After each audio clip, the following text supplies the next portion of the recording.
Sir దేవర cinema కానీ కావాలనే దీన్ని నెగిటివ్ చేస్తున్నారు, ఎవరు చూడరు అని చెప్తున్నారు. ఈవెన్ బుక్ మై షోలో కూడా కొన్ని గో గ్రీన్ ఛాలెంజ్ నడుస్తుంది అని చెప్పేసి వైరల్ చేస్తున్నారు కొన్ని తీసుకొచ్చి. అవి ఎడిటెడ్ అని తెలుస్తున్నప్పటికీ ఎందుకు ఇలా ఒక నెగిటివిటీని స్ప్రెడ్ చేస్తున్నారంటారు?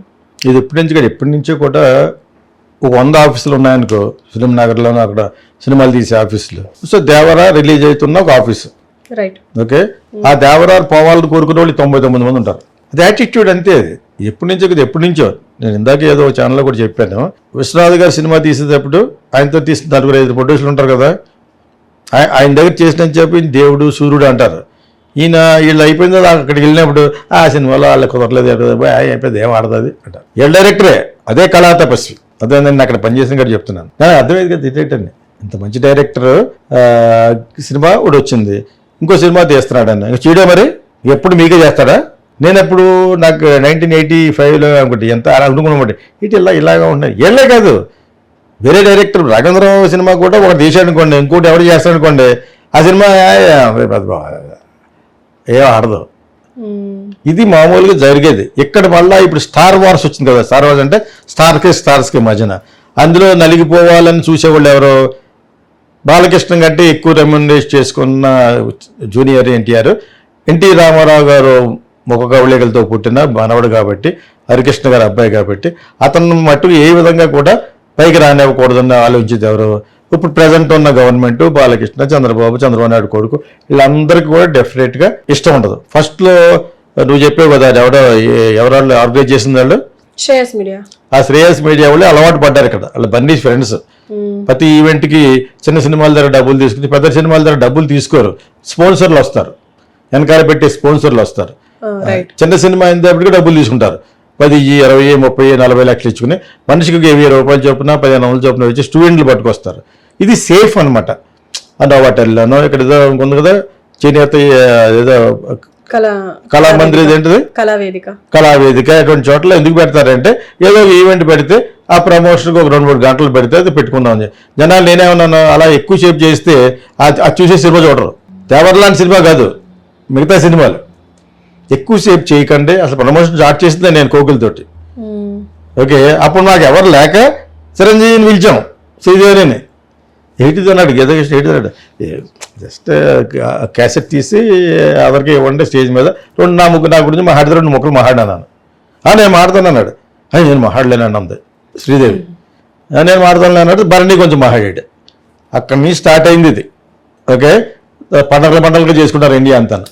ఇప్పుడు ఇంకా ఎక్కువైపోయింది, 4 గంటలు 5 గంటలు వాగుతూ ఉంటుంది సోమ, చిరాకు దొబ్బుతుంది అనమాట. యాక్చువల్గా అది లేకపోవడం మంచిది, సినిమా సస్పెన్స్లో ఉంటుంది. ఇందులో వచ్చి వాగినోళ్ళు కొంతమంది వల్ల సినిమాకి బ్యాడ్ అవుతుంది. ఒక విధంగా బ్లెస్సింగ్ ఇన్ డిస్గైజ్ అని 2-3 సార్లు ఎందుకు వాడానంటే, అది ఇలా పోవటంలో కూడా అతను బ్లెస్సింగ్ అయింది జూనియర్ ఎన్టీఆర్కి.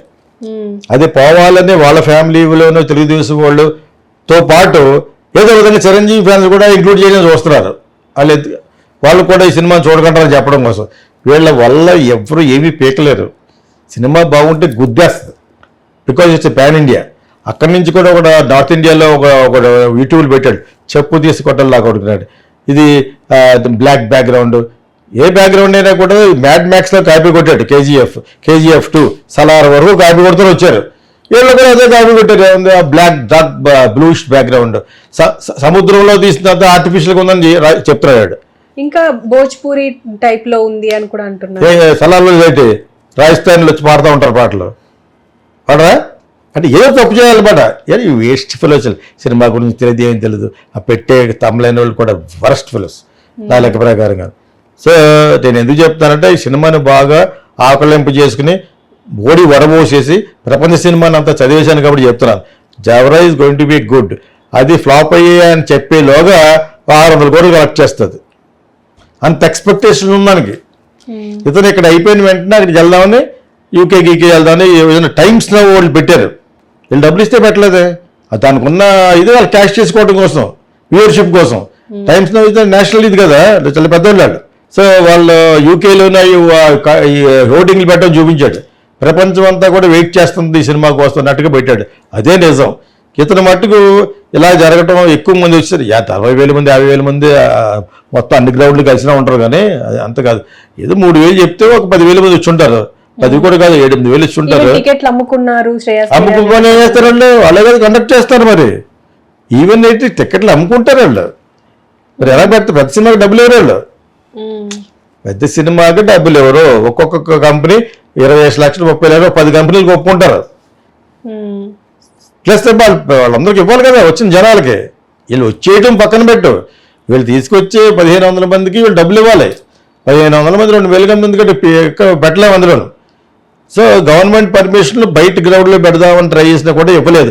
ఇక్కడే నాకు అర్థమవుతుంది ఏంటంటే అతను యూకేయో యుఎస్ వెళ్ళిపోయే ముందు ఇలాగ క్యాన్సిల్ అవ్వడం నాకు కూడా బాధగా ఉందని ఒక బాధ ఫేస్ పెట్టాడు. కాకపోతే సెక్యూరిటీ రీజన్స్ వల్ల ఎక్కువ మంది వచ్చారని పెట్టాడు. దాన్ని మళ్ళా వేసుకు చూస్తే వీళ్ళు బయట పెట్టే రూమర్స్ ఉన్నాయి కదా, బాలకృష్ణ అవనలేదు, వాళ్ళు ఎవరు అవనలేదు, రేవంత్ రెడ్డి చెప్పాడు, రేవంత్ వాళ్ళ మనిషి పెద్ద గ్రౌండ్లో పర్మిషన్ అవ్వలేదు అంటే నిజం అనిపిస్తుంది. ఎందుకంటే అతను కొంచెం బాధగా ఫేస్ పెట్టి చెప్పాడు. అదేంటప్పుడు సో అది నిజం అనిపిస్తుంది యాక్చువల్గాను. ఇంకోటి ఆవిడ పెట్టాడు, వాడు చిరంజీవి గురించే చెప్తాడు. వాడు కొత్త ఫీలింగ్లు పెడుతున్నాడు. ఎవరు రాలేదట, జాహ్నవి కపూర్ రాలేదట. దానికి అదృష్టం కోసం 5 సంవత్సరాల నుంచి వెయిట్ చేస్తుంది జూనియర్ ఎన్టీఆర్ కోసం. వాళ్ళ ఫాదర్ దగ్గరికి ఎంతమంది అడిగినా కూడా తెలుగు సినిమాలకి ఆ సినిమా అయిన తర్వాత చేస్తారన్నట్టు, రెమ్యునరేషన్ ఎక్కువ వస్తుందని, పెద్ద హీరో పక్కనే చేస్తానే. నాకు తెలిసి 3.5 years నుంచి వెయిట్ చేస్తున్నాడు. కావాలని చేసింది అమ్మాయి. ప్లస్ ఏమో నార్త్లో అమ్మాయికి లేదు, ఒక ధడక్ తప్ప ఏమి ఆడలేదు సినిమాలు. అందుచేత ఈ సినిమా ఉంటే సౌత్ ఇండియాలో బాగా క్లిక్ అయితే బాలీవుడ్ కూడా పెడతారు. ఈ అమ్మాయి పెట్టుకుంటే సౌత్ ఇండియా అంతా చూస్తున్నారు, క్లిక్ అయితే ఏమో ఉండొచ్చు. నేనే సుమారుగా ఉందని చెప్పాను. వాళ్ళ అమ్మాయి యొక్క అందం సౌందర్యం ఇది రాలేదు, హైట్ రాలేదు అని నేను అన్నాను యాక్చువల్గాను. అది నిజం. అది అక్కడ ధడక్ తప్పితే వెబ్ సిరీస్ పోయినాయి, అన్నీ పోయినాయి. అయినా జూనియర్ ఎన్టీఆర్ మాట ఇచ్చాడు. ఫ్లాప్ అయిపోయిన కొరటాసుకి ఇచ్చాడు మాట. అతని యొక్క ధైర్యానికి ఈ అమ్మాయిని కూడా ఇచ్చాడు. డెఫినెట్గా ఆడొద్దని అనుకుంటాను. ఎందుకంటే ఈ మధ్యన ఎవరు చిన్న ఇంటర్వ్యూ చేశారు, ఆ తిల్లు అన్నవాడిని యుషక్ చేన్ అందరూ కలిసి వాళ్ళు ఒకటి అడుగుతున్నారు అతన్ని. అందులో నాకు తెలిసింది ఏంటంటే అతను mother tongue Kannada, junior NTR mother Kannada ఆవిడ కాబట్టి తెలుగు 2 ఆంధ్ర మాడతాడు, తెలంగాణ కూడా క్షుణ్ణంగా మాడతాడు. తెలుగు అతనే డబ్బింగ్ అట, కన్నడ అతనే డబ్బింగ్, తమిళ అతనే అట, హిందీ అతనే అట. అందుకనే నేను అతను సగన కళ వాళ్ళబు అంటాను. వెరీ టాలెంటెడ్ యాక్టర్ అతను. సరదాగా అప్పుడప్పుడు బిగినింగ్ కొంచెం ఎక్స్ట్రా మాట్లాడేటప్పుడు అంటాను, మాట్లాడాలి, నేను వాస్తవం మాడతాను కాబట్టి. This is going to be A block buster. ఇది ఫ్లాప్ అనేటిలోగా అంటారు, ఇమీడియట్గా ఫ్లాప్ అంటానికి రెడీగా 100 ఛానల్స్ ఉంటాయి. అర్థమైందా? మనలాంటి వాళ్ళు తప్ప ఒక 50-60 ఛానల్ ఉంటాయి. ఏం లేదు, సెకండ్ హాఫ్ లేదు, ఫస్ట్ హాఫ్ లేదు, ఇటు చూసేయాడు. చూసిన తర్వాత కూడా నేను అలాంటి ఒకటి పెట్టాడు, ఏం లేదు బాస్ అని. కింద ఒకటి పెట్టాడు, ఎక్కడ రిలీజ్ అయింది అదవా అని పెట్టాడు. రిలీజ్ అవ్వకుండా పెట్టేసాడు. వేరే క్రౌడ్ వేరే సినిమాలు పెట్టేసి దానికి డబ్బింగ్ చేస్తారు. ఏముందని ఒకడు అంటున్నాడు, అది ఏమి లేదని ఒకటి కింద ఒకటి పెట్టాడు, ఎక్కడ రిలీజ్ అయిందిరా. మీకు అర్థమైంది ఇప్పుడు. సో నేను అది కూడా ఎందుకు చూశానంటే ఏం జరుగుతుందో చూద్దామని. This is highly expected movie అని టైమ్స్లో చెప్పింది. అందులో కూడా అమ్మాయి గురించి బ్యాడ్ చెప్పలేదు. సౌత్లో ట్రై చేస్తుంది ఫస్ట్ టైము. ఎందుకు ఫస్ట్ టైం? ఆల్రెడీ అమ్మాయికి దడక్ అయిన తర్వాత ఈ వెబ్ సిరీస్ ముందు చాలా వచ్చినాయి ఆఫర్లు. తను రోజు జిమ్కి వెళ్ళడం రోజు పెడతా ఉంటుంది, ఆ రీల్స్లో నయ్యని. ఓకే, మన వాళ్ళు అందరూ వెళ్ళి అడిగారు, తమిళియన్స్ కూడా అడిగారు. బోనీ కపూర్కి అంతా తెలుసు కాబట్టి ఫిలిం అంతాను. ఇక్కడికి వచ్చి జూనియర్ ఎన్టీఆర్కి అప్రోచ్ అయ్యారు. మీరు చేస్తే మీ దగ్గరే చేస్తాను ఇచ్చాడు, మాట ఇచ్చాడు. ఫ్లాప్ అయిపోయిన ఆచార్య ఫ్లాప్ అయిపోయిన కొరటాలుగా ఇచ్చాడు. మీకు అర్థమైందా? అతని యొక్క కాన్సన్ట్రేషన్కి అతని యొక్క నిబద్ధతకి సినిమా ఆడద్దని నేను కాదు, టైమ్స్లో కూడా చెప్పింది. ఎవడో ఒకళ్ళు ఇద్దరు ఉంటారు యాంటీగా చెప్పేవాళ్ళకి ఒక 50,000 పంపిస్తే అక్కడ ఉన్న యూట్యూబ్లో ఎక్కువ సబ్స్క్రైబ్ ఉన్నవాడు చెప్తాడు. అలా చెప్పాడు అప్పుడు. ఇదంతా అలా ఉంది, సలార్లా కాదు, చిరంజీవి గారి సినిమా ఏంటిది ఆచార్యలా ఉంది, ఆ టైంలో వాగుతున్నాడు. వాడికి ఏమీ తెలియదు. ట్రైలర్ రిలీజ్ చేస్తే చాలా బాగుంది, తమిళ్లో కూడా బాగుంది. ఈ ఎక్స్పెక్టేషన్స్కి ప్రొడ్యూసర్కి ఒక 2 వాళ్ళు తీసిన దాని మీద 200 కోట్లు వచ్చిన తర్వాత స్టార్ట్ అవుద్ది బ్యాడ్. నిజంగా బాగోపోతాను, నిజంగా బాగోపోయినా కూడా ఆడేస్తుంది.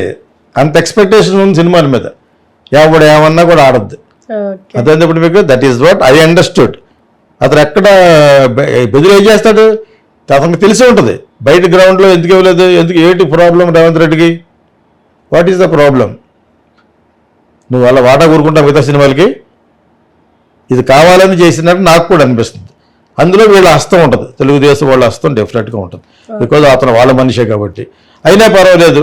యాక్చువల్గా ఇలా క్లోజ్లీ ఉన్న నవాటర్లు చేయడానికి కారణం ఏంటంటే ప్రాబ్లమ్స్ ఉండవు. ప్రాబ్లమ్స్ ఉండకుండా వీళ్ళు ఒక 100 మంది పోలీసులు అడుగుతారు, సరిపోరు వాళ్ళు వీళ్ళు చెప్పిన ప్రకారంగా. ఎక్కువ మంది వస్తారంటే యాక్చువల్గా మిగతా సినిమాలు కదా ఆ జనాన్ని కొనుక్కుంటారు వీళ్ళు. 2-3 కాలేజెస్ ఉన్నాయి, అక్కడ ఒక్కొక్క లీటర్కి డబ్బులు ఇచ్చేస్తే ఆడికి 1000 పెట్రోల్కి ఒక 300-400 ఇచ్చేసి పట్టుకొచ్చేస్తారు. అంటే సరదాగా అజ్జేపు వచ్చి చప్పలు కొట్ట ఉంటారు. రియల్ ఫ్యాన్స్ 100 మంది ఉంటారు. రియల్ ఫ్యాన్స్ పిల్లలంటే అందరినీ పెళ్ళారు కదా. ఈ గ్రౌండ్స్లో అంటే రియల్ ఫ్యాన్స్ చాలా మంది ఉంటారు. అతనికేంటి బన్నీకేటి ఇంకా అఫ్కోర్స్ ఇంకా ఆయన సినిమాలో లేడు కాబట్టి మన పవన్ కళ్యాణ్ గట్టి వాళ్ళు ఓకుండా వచ్చేస్తారు, కంట్రోల్ చేయలేరు. ఇక పార్టీలు కూడా ఎదువాళ్ళు అయిపోయినాయి కాబట్టి సినిమాల్లోనూ ఇతను సినిమాకి కొంచెం నాన్ కోఆపరేటివ్, ఇవ్వద్దంటే డైరెక్ట్గా ఇవ్వద్దని అన్నారో తెలియదు కానీ కొంచెం సహకరించలేదు. అది నాకు తెలిసింది మేడం. అతను కొంచెం బాధపడుతూనే చెప్పాడు అనమాట. ఇంకోటి ఎవడు చెప్పిన చిరంజీవి గురించి మాట్లాడుతుంటే అది కొత్త ఫిట్టింగ్ని పెడుతున్నాడు. జాన్వీ రాలేదట, ఎవడో కరణ్ కపూర్ మొగుడు ఎవడాడు సైఫ్ అలీ గారు రాలేదట, ఇలా ఎవరు రాలేదట. రాకుండా ఎందుకుంటారా వాళ్ళు? వెయిట్ చేసి మా అమ్మాయి చేస్తే అది ఉండకుండా బాలీవుడ్ నుంచి అతను ఉంటే ఇలా కొడితే వచ్చేస్తారు. వాళ్ళు రాలేదట. వాడు చిరంజీవి గురించి మాట్లాడాడు. వాళ్ళ ఫ్యామిలీలో కూడా ఒక చిరంజీవి గురించి ఎక్కువ మాట్లాడతాడు. బన్నీని ఐకాన్ ఆర్టిస్ట్ అంటాడు, బన్నీని కూడా తిడతా ఉంటాడు. సో అటువంటి నమ్మకం లేదు. కానీ ఆడికి కూడా ఉంటారు, 4000-5000 చూస్తూ ఉంటారు. ఆడికి తెలిసినట్టు ఏదో ఒకటి చెప్తున్నాడు, వీళ్ళందరూ రాలేదా, రేటు రాలేదు, ఫ్లైట్ టికెట్ ఇవ్వక. అనిరుద్ధ్ కూడా రాలేదట. వీళ్ళకేదో ప్రోగ్రామ్ ఉంటుంది, ఎందుకు రాకుండా ఉంటాడు? అడిగ చేయక ఈ సినిమా మ్యూజికే బాగుంది అనిరుద్ధ్కి, నేను రానట్టాడా? నిజంగా వాడు చెప్పింది ఓకే రైట్ అనుకో, వీళ్ళు డబ్బులు సరిగ్గా ఇచ్చి ఉండరు. ఎందుకంటే వాళ్ళ బ్రదర్దే కదా సినిమాది. అలాగే ఎందుకుంటారని నేను అనుకున్నాను. డబ్బులు ఇవ్వకుండా ఎందుకుంటారు అంత పెద్ద సినిమాకి అని నేను అనుకున్నాను. ఒకవేళ ఆడు చెప్పిన దాంట్లో నిజం ఉంటే మటుకు ఇక్కడ ఎక్కడ తేడా వచ్చి ఉంటుంది. ఎందుకు వస్తుంది? ఆ అమ్మాయికి ఒకరా మెయిన్ మ్యూజిక్ డైరెక్టర్కి ఎవరా? నాన్ సెన్స్ అది నేను అనుకోవడం మటుకు. ఆ ఒక్క ఛానల్ అలా చెప్పాడు. అలాగా వాడు వచ్చి బాలీవుడ్లో ఉన్న అక్కడ బొంబాయిలో ఉన్న యూట్యూబ్ పోటీ మటుకు ఈ బ్యాక్గ్రౌండ్లన్నీ ఈ ఆచార్యలా ఉన్నాయి అడే చెప్తారు. అడేదో మన తెలుగు వాళ్ళలాగా ఈ వరస్ట్ ఫిల్డ్. ఇటువంటి వాళ్ళు ఉంటారు. రేపు పొద్దున్న రిలీజ్ అయిపోయారు, యూఎస్లో రిలీజ్ అయిపోయిన తర్వాత అక్కడ ఒక 2 ఎదలు ఉన్నారు, వీళ్ళిద్దరు ఏ చెప్తారు. అట్టాడు రావడంతో పెద్ద నటుడాడు కొట్టలా కొడుకుని బయటకు వచ్చేస్తాడు. ఎవరు ఉంటారు యూఎస్లో ఎత్తుకుంటారు, సినిమా థియేటర్ ఫుల్ అయితే అవుద్ది, ఎవరు ఉండరు అక్కడ. ఆడు ఎక్కడో మాడుతూ ఉంటాడు, నిజం చెప్పేస్తాను భయ్యా అంటాడు. కొత్తలాన్ని సరే హైదరాబాద్ ఆడిది. ఆడెవడు ఇంకోటి ఉన్నాడు, వాడు కారులో కూర్చొని చెప్తూ ఉంటాడు అనమాట. ఏ సినిమా గురించి బాగా చెప్పరాళ్ళు. అంతే వీళ్ళకి ఇన్విటేషన్ ఎవరాళ్ళు, వీళ్ళు కూడా డబ్బులు పెట్టి కొనుక్కోవాలి. మన వాళ్ళు వీళ్ళకి ఇన్విటేషన్ ఇచ్చి నువ్వు బాగా చెప్పి అనరు. యూఎస్లో ఎలాగో చూస్తారు, $20-30 అయినా కూడా ఫస్ట్ 3 days చూస్తారు. నాకు ఎంతమంది ఉన్నారు ఫ్రెండ్స్, వాళ్ళు జెన్యున్గా చెప్తారు చాలా బాగుంది అన్నారు. ఇక్కడికంటే గోల్ చేస్తారు. అక్కడ యూఎస్లో గారు డీసెంట్గా అనుకున్నామో కాదు, ఇక్కడ ఏదో కనీసం చప్పట్లు కొట్టి చేస్తారు. అక్కడ మన సినిమాలు అంటే క్రేజ్. మహేష్ బాబు అన్న, ఈ బన్నీ అన్న, ఇతనన్నా, పవన్ కళ్యాణ్ అన్న, రెస్పెక్ట్ ఆఫ్ ది క్యాస్ట్. ఇక్కడికంటే ఎక్కువ క్యాస్ట్ ఫీలింగ్ ఉంటుంది అక్కడ. బట్ జూనియర్ ఎన్టీఆర్కి స్పెషల్ ఇది ఉంది. సో బాలయ్య వాళ్ళు ఎంతమంది ఉంటారు, బాలయ్య ఫ్యాన్స్ ఎంతమంది ఉంటారు చెప్పు. చాలా forgotten, Balayya is forgotten star. అర్థమైంది. ఇప్పుడు ఆయన చేత ఇతనికి ఎఫెక్ట్ చేస్తాను అనుకోను. సినిమా బాగానే ఉన్నాడు, ఫైట్లు గిట్లు బాగా తీశారు. ఆ ట్రైలర్ చూశాను కదా, చాలా బాధ చీకుని ఎలాగుంటానండి నన్ను. ఆల్రెడీ అతనికి పాపం ఆచార్య పోయిందా ఇదిలో ఉన్నాడు కదా డైరెక్టర్ మొత్తం అంతా ఎన్టీఆర్ కల్పించుకుంటాడు. పెద్ద టెక్నీషియన్లో బాగా తీసుంటారు. అది నా చేత we wish all the best to NTR's Devara. Okay sir, thank you.